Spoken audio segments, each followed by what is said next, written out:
ಇನ್ನು ಭದ್ರಾ ಜಲಾಶಯದ ವಿಚಾರವಾಗಿ ಅಲ್ಲಿ ನಡೀತಾ ಇರುವಂಥ ಅವೈಜ್ಞಾನಿಕ ಕಾಮಗಾರಿಯನ್ನು ವಿರೋಧಿಸಿ ಬೇಕಾದಷ್ಟು ಪ್ರತಿಭಟನೆ ನಡೆದಿತ್ತು. ಭದ್ರಾ ಜಲಾಶಯದ ಬಳಿ ಅವೈಜ್ಞಾನಿಕ ಕಾಮಗಾರಿ ವಿಚಾರವಾಗಿ ಬಲದಂಡೆ ಕಾಲುವೆ ಕಾಮಗಾರಿಗೆ ರೈತರು ವಿರೋಧವನ್ನು ವ್ಯಕ್ತಪಡಿಸಿದರು. ಕಾಮಗಾರಿಯನ್ನು ವಿರೋಧಿಸಿ ಇಂದು ದಾವಣಗೆರೆ ಬಂದ್ ಮಾಡಲಿದ್ದಾರೆ. ಬಿಜೆಪಿ ರೈತ ಮೋರ್ಚಾ, ಭಾರತೀಯ ರೈತ ಒಕ್ಕೂಟದಿಂದ ಬಂದ್ ಮಾಡಲಾಗ್ತಾ ಇದೆ.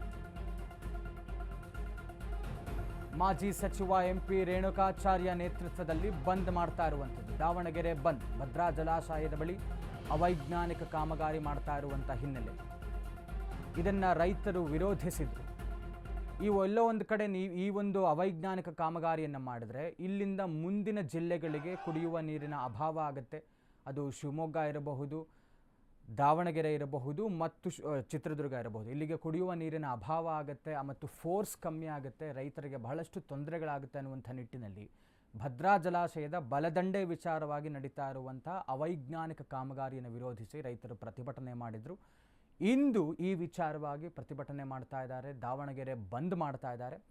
ಇದರ ನೇತೃತ್ವವನ್ನು ಮಾಜಿ ಸಚಿವರು ಮತ್ತು ಶಾಸಕರಾದಂತಹ ಎಂಪಿ ರೇಣುಕಾಚಾರ್ಯರು ವಹಿಸಿಕೊಂಡಿದ್ದಾರೆ. ಹೊನ್ನಾಳಿಯ ಶಾಸಕರು ಎಂಪಿ ರೇಣುಕಾಚಾರ್ಯ ಇಂದು ದಾವಣಗೆರೆ ಬಂದ್ ಇವರ ನೇತೃತ್ವದಲ್ಲಿ ನಡೀತಾ ಇರುವಂಥದ್ದು.